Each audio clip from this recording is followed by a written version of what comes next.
Hello there, my name is Eduarda Donegá, and together with the Professor Dr. João Moreno de Souza, I am developing an undergraduate research here in Brazil called The Origin and Evolution of the Language and the Cultural Transmission in the Hominin Lineage, an experiential and experimental learning study of the ancient and Middle Paleolithic tool-making by the Laboratory of Evolutionary Studies of the Institute of Biosciences of the University of São Paulo. The search for the origin of human language and its development evolution is a hard task. Language, prior to writing, is unmaterialized, as it is part of material culture, and therefore hand gestures or verbalizations are lost and modified over time. For this reason, studies on the origin and development of language and cultural transmission must be based on the study of what is materialized, from the first tools to the first symbolic artifacts. Studies regarding the origin and development of cultural transmission have been the focus of evolutionary academics in the last decade. Many approaches have been carried out, presenting different results and different suggestions regarding the coevolution of lithic technology and cultural transmission.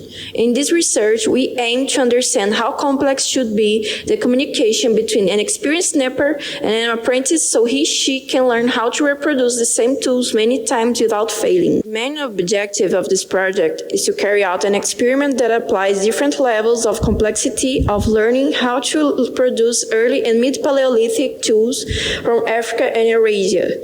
The implications of this project are related to the study of cultural transmission between the early species of the Homo genus and presents different levels of complexity.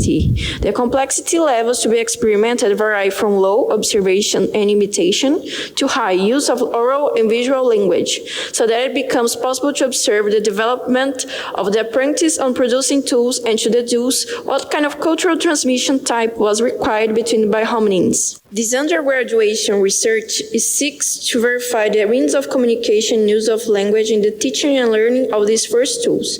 This research makes use of evolutionary archaeology as a theoretical basis. Lithic artifacts to be used for the development of this research are chopper, biface, and Vilela core. Among the specific objectives of the research are knapping experiments performed by the master and apprentice, replication of lithic artifacts of 3 different levels of complexity, being then choppers, bifaces, and Vilela cores, use of 5 types of teaching approach classified by their complexity according to the learner's needs for success, obtaining experimental data to elucidate the question of spoken language as a mandatory requirement for the transmission and learning of the making of the oldest lithic tools. As much as the scientific academy has advanced in the recent decades, there are still some clarifications to be made when it comes to the cognition of the hominin lineage. Because it deals with the functioning of the mind, the transmission, construction, and acquisition of knowledge, such action becomes difficult since thoughts and organs cannot be fully reconstituted. There are still doubts to be resolved as to how the teaching approach between individuals should be for the production of artifacts of greater complexity. This is because if an individual developed a new type of artifact by himself, then what would be the necessary approach for this new form of production to be passed on, being modified and made more complex until reaching more recent groups? If an approach that involved more contact, interference from the master on the apprentice, and representations were really necessary, then we can really conclude that the cognition and language of these groups were more complex than we thought. Because the project is experimental and systematic, in which I will have my first contact with knapping guided by a master, it will be tangible to trace important steps between knowledge, cognition, language, and cultural transmission. These points are closely linked to each other and are of great importance for the study, not only from the point of view of archaeology, but also for the areas that go together in this trajectory. The research method is built on the pillars of experimental and experiential archaeology. It is important to point out that it is a personal experience of mine, in which the sample of individuals will rely only on myself. Despite being an experiential approach, it still has a systematic method, as they are repetitive and controlled experiments. Its methodology will follow the procedures proposed by Moreno de Souza et al. 2020 in his research, which in turn were based on the proposed rules of Escher 1961 and Coase 1973 for carrying out experiments within experimental archaeology. The materials used in this research will be rocks of good quality with physical properties similar to those used by early Homo, such as flint, sandstone, and quartzite. The experiment aims to replicate three types of lithic artifacts, each with a different level of complexity, from the least complex to the most complex. The teaching approach of the production of each artifact will take place through 6 types of levels. The higher the level, there is greater contact and interference on the part of the master in the production of the apprentice, and also more detailed explanations about the type of the replica. Levels of teaching approach do not represent, therefore, only different forms of orientation for the apprentice. They demonstrate consequently the different complexities of production of each type of artifact. The higher the level of teaching approach, the greater the difficulty and complexity behind the shape of a replica. At least, this is the idea we have now. Level 0 marks the absence of teacher-learner knowledge transmission. With the exception of levels 0 and 1, each level will incorporate an aspect of the previous approach. Safety guidelines such as eye protection, leg protection, and minimal splintering of how to nap without injury will be given only before the start. In addition, the master may interfere during the course, if he thinks it's necessary, in favor of the safety of those involved in the experiment. The levels are from the lowest level to the highest. Level 0, imitation of the finished artifact.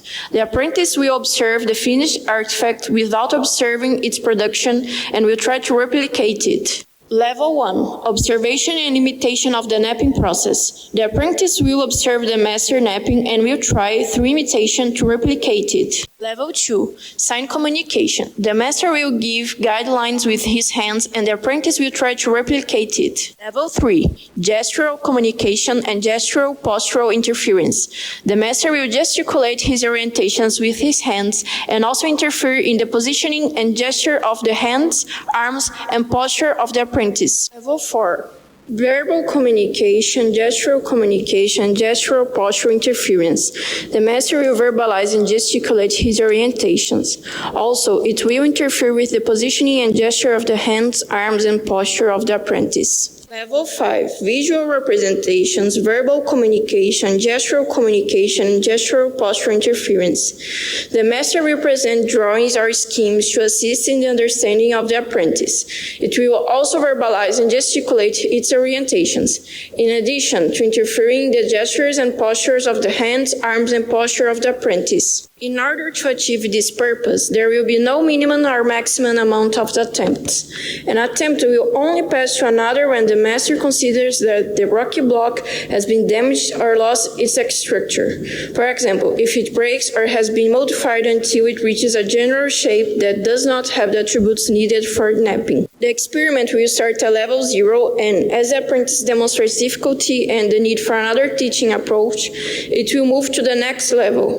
When the apprentice finishes one artifact type and starts another, the initial teaching approach level will be the same as the required to complete the previous lithic artifact.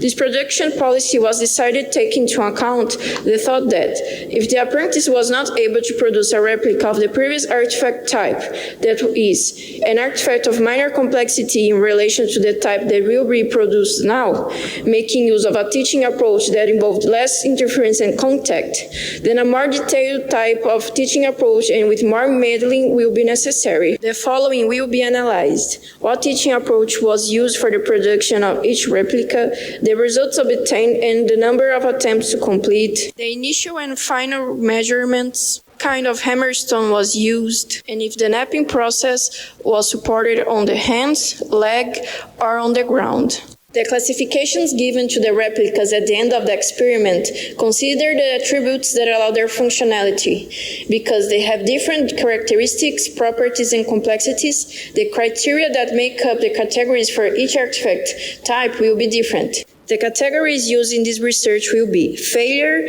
unsuccessful, reasonably successful, successful, and success. Important to note, each type of artifact will have its own range of classifications, counting on the ones mentioned above. The criteria and classifications can still be somewhat subjective.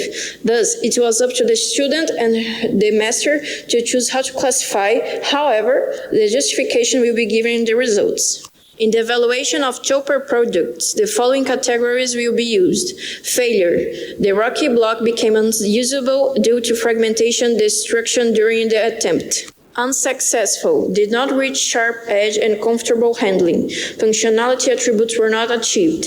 Successful. The functionality attributes have been fully achieved.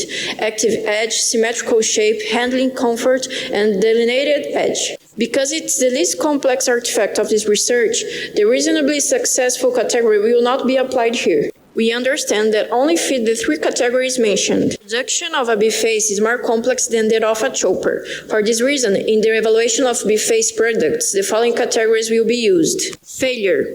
The rocky block became unusable due to fragmentation destruction during the attempt. Unsuccessful. No functionality attributes have been reached. Reasonably successful. Main attributes of functionality were achieved.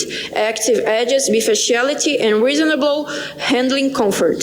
Successful. The functionality attributes were fully achieved. Active edges, bifaciality, good handling comfort, symmetrical shape, and well-designed edges. As for the Vilela core, because it's the most complex artifact for replication in this research, it will present a more careful evaluation and with a wider range of classifications. They are: failure. The rocky block became unusable due to fragmentation destruction during the attempt. Unsuccessful. The core did not reach the correct form for knapping. Reasonably successful. The core managed to achieve the form necessary for knapping. However, it was not possible to produce the main flake. Successful. The core reached the necessary form and produced the main flake. Success. The core reached the required form, produced the main flake, and was reformatted one or more times. In the end, comparison analysis will be made between the model artifacts provided by the master and the pieces produced by the apprentice to understand what went wrong and how the production could have been better. We understand that this project is only an initial step towards a further discussion on the origin and development of language and cultural transmission from an approach of experimental archaeology, and that the results obtained here will not provide a conclusion on the subject. These same results will, however, serve as the basis for a larger and longer-lasting project. In this sense, this project can also be understood as a pre-project for an experiment involving multiple participants, masters, and apprentices. Preliminary results of this experiential study suggest that Oldowan and Early Acheulean main artifacts production can be learned by only imitation and observation, while Late Acheulean and Mousterian main artifacts production require complex teaching methods and some level of language. We would like to thank the organization of the 13th Experimental Archaeology Conference for allowing us to participate in this event. We would also like to thank the National Council of Technological and Scientific Development, CNPq Brasil, for allowing us to develop this research. Thank you for watching.